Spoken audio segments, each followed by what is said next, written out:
Iran's regime resorts to widespread oppression to maintain control in Lordegan. To prevent the expansion of uprising by the residents of Lordegan that erupted from October 2 to October 6, the religious dictatorship ruling Iran has resorted to the widespread and indiscriminate arrests of the residents in neighboring areas and villages.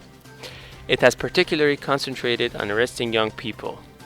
Some of the arrests have occurred during nighttime raids on people's homes. In another inhumane measure, the regime dragged a number of those wounded from their hospital beds to prison. Many of the wounded are refraining from going to hospitals. The Iranian resistance urged the United Nations Secretary General, the High Commissioner for Human Rights, and the Human Rights Council and related agencies, as well as human rights advocates, to condemn the Iranian regime's suppressive actions in Lordegan and undertake urgent measures to secure the release of those arrests.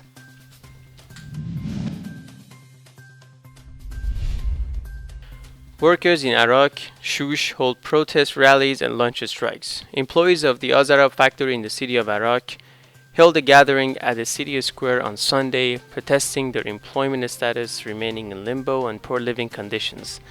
These workers have announced a one-week deadline for regime officials in order to finalize the status of the main shareholder of their factory, being the state-run bank Keshavarzi. On the same day, workers of the Haftepe sugarcane company held a protest rally outside the factory courtyard, protesting the factory officials' decision to expel many of their colleagues, bogus charges raised against these innocent workers, and not receiving answers to their demands. The Haftepe workers are now officially on a strike. Mariam Rajavi, president-elect of the National Council of Resistance of Iran, sent a message of support to the Azarab factory workers and called on others to rise in solidarity.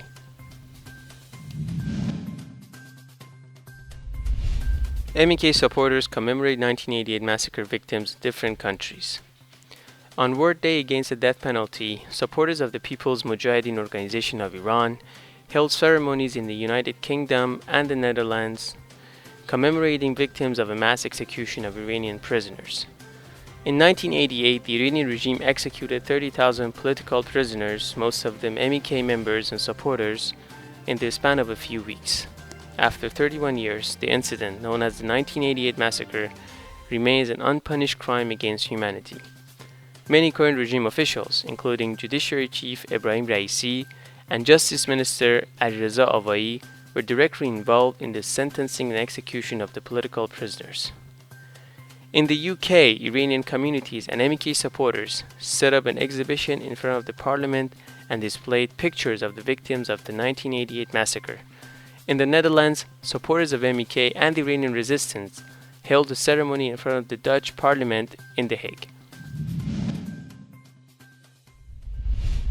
Humanitarian conditions worsening in Iran's prisons. Reports coming from inside Iran pertain to mounting pressure against Iranian prisoners and worsening humanitarian human rights conditions inside Iran's prisons. In recent months, the regime has resorted to various measures to cause fear in society and dissuade people from joining protests that are ongoing in different parts of Iran.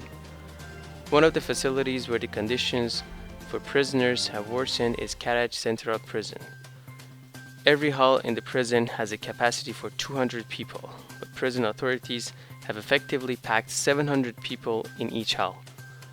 Due to lack of space and beds in cells, many of the prisoners are forced to sleep on the ground and on cardboards. The situation in another Iranian prison isn't any better. Recently, the prisoners of Urumia Central Prison protested to the canceling of meetings. The chief of the facility said that starting from Saturday, daily meetings for political prisoners will be cancelled and replaced with weekly meetings.